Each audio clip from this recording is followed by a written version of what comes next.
الرحمن الرحيم مالك يوم الدين إياك نعبد وإياك نستعين اهدنا الصراط المستقيم صراط الذين أنعمت عليهم غير المغضوب عليهم ولا الضالين.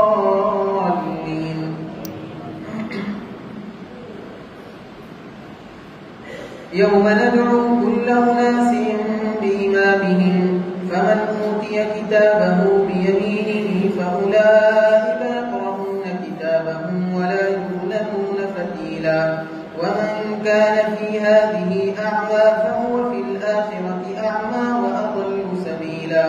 وإن كانوا ليفتنونك عن الذي أوحينا إليك لتفتري علينا غيره وإذا لاتخذوك خليلا. ولولا أن ثبتناك لقد كدت تركن إليهم شيئا قليلا. إذا لأذقناك ضعف الحياة وضعف الممات ثم لا تجد لك علينا نصيرا. وإن كانوا ليستفزونك من الأرض ليخرجوك منها وإذا لا يلبثون خلافك إلا قليلا. سنة من قد أرسلنا قبلك من رسلنا ولا تجد لسنتنا تحويلا. أقم الصلاة لدلوك الشمس إلى غسق الليل وقرآن الفجر إن قرآن الفجر كان مشهودا.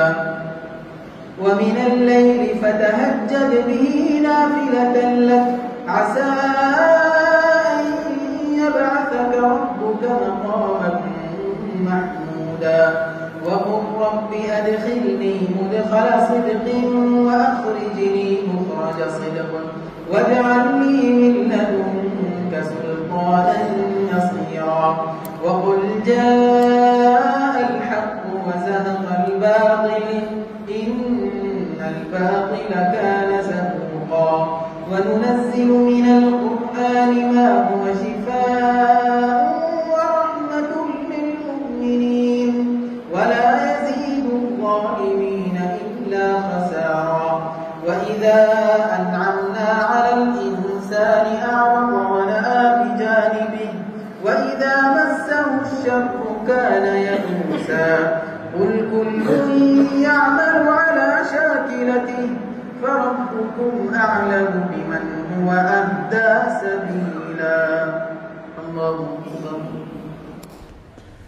Thanks for watching. Don't forget to like, comment, share and subscribe to Al Wahid channel.